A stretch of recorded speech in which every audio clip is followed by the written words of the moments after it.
ธนาคารหอไล่อีกแล้วเนาะมื้อนี้อยากกินมะพร้าวหอมๆก็เลยไปจัดมะพร้าวมาทุกคนแต่ว่าบ่กินไหนอิ่มหลายน้ำมะพร้าวแซ่บๆเนาะกินบ่ได้ต่อบ่ได้เนาะไหนมะพร้าวอิ่มหลายก็เลยว่าเฮ็ดหยังดีเฮ็ดมะพร้าวแก้วซะสินะได้โอกาสแล้วก็จัดไปทุกคนเนาะมื้อนี้จะมาเฮ็ดมะพร้าวแก้วทุกคนมาแจกสูตรเลยมาในมะพร้าวมาทำอีกว่าสิเฮ็ด3หน่วยผู้ใดจริงโอ้ยบ่ไหวค่อยพาบ่ไหวเนาะค่อยมืดแฮงสินะก็ได้มาพาหน่วยนึงแล้วก็จิ้มๆคอดๆทุกคนเอาใส่มีดคอดเข้าไปทุกคนเนาะถ้ามันเข้าไปค่อนเครื่องกลางแล้วมันเท่ากับดึงหือออกมันจะเป็นออกเป็นแผ่นแบบนี้ในมะพร้าวมาแบบนี้แล้วก็ตรงในหมักเขาเอิ้นว่าจังไดซ้อมเนาะเอิ้นซ้อมบ่หรือเอิ้นจังไดบ้านเจ้าเอิ้นหยังเอาใส่มีซ่อมคมหรือว่าใส่เนี่ยมีดไปพ้อยนี่นะ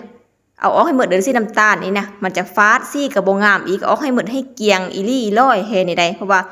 แต่ก่อนค่อยเคยจงมาแล้วเขาเสียดายนะมันบ่เป็นกินบ่ให้เกียงไม่ร้อยแบบนี้พี่ได้เนาะ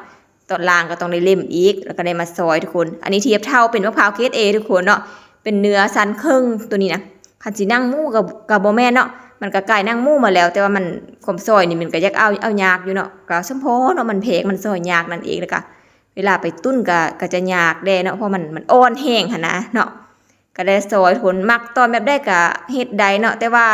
อันนี้มันมักเป็นมะพร้าวอ่อนจัดอยู่ในประเภทมะพร้าวอ่อนเฮาก็จะได้ซอยตอนใหญ่แดคางหม้อตังน้ำทุกคนตัวนี้ใช้ไฟกลางเลยทุกคนเด้อเนาะน้ำนี้ให้มันท่วมมันมะพร้าวเฮาคำอีกโดยจะใส่สีเนาะสีเขียวกับสีแดงแต่ว่าเห็นเป็นสีข้าวก่อนซะน้ำตาลใส่ตามใจแต่ว่าถ้าเห็นสีข้าวต้องเป็นน้ำตาลทรายข้าวทุกคนเด้อใส่แล้วก็คนให้มันละลายทุกคนเนาะก็จะได้หน้าตาแบบนี้คนไปให้มันละลายแล้วก็มันจะมีความฝุ่นนิดเล็กน้อยประมาณนี้เนาะมันจะเปลี่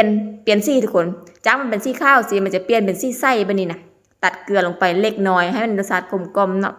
บางคนก็จะบ่ใส่เนาะเกลือบ่ตัดเกลือเลยแต่ว่าเฮานี่ตัดเกลือเล็กน้อยทุกคนเนาะน้ำลายแบบนี้บ่ต้องยานเด้อเนาะเพราะเฮาจะตักออก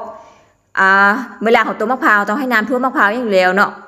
ใส่ลายเฮาได้ก็แห้งว่ามะพร้าวมันมีความร้อนมันก็จะสุกไวนุ่มสินะแต่ว่าบัดมาใส่ที่เฮาต้องได้ตักออกก็จะเป็นแบบนี้ทุกคนซี่ก็ใส่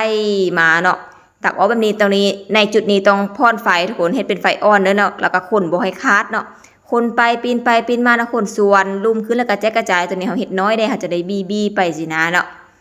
คนไปคนมาแหละจนแม้เป็นกามจนแห้งแบบนี้อยู่ได้เนาะก็จะได้เป็นมะพร้าวแก้วซี่ไส้มาทุกคนมะพร้าวเกรด A ถ้าเทียบเท่าซ้ำกับซื้อ200 บาททุกคนนี่นะมะพร้าวหน่วยนึงนี่นะมูลค่าเพิ่นนี่นะเนาะก็ถือว่าเฮ็ดพอเฮ็ดได้อยู่บ่จำแนกว่าจะเป็นมะพร้าวน้ำหอมมะพร้าวแกงอย่างแล้วแต่เฮ็ดได้ทุกมะพร้าวเด้อทุกคนเด้อพาฮีกินมะพร้าวเราบ่อยากกินไหนหรือว่าอยากลองเฮ็ดก็เอาไปลองได้ทุกคนสูตรนี้ง่ายๆเอาซาแต่ย่ำโป๊กแล้วก็ย่ำข้นเท่านั้นแหละ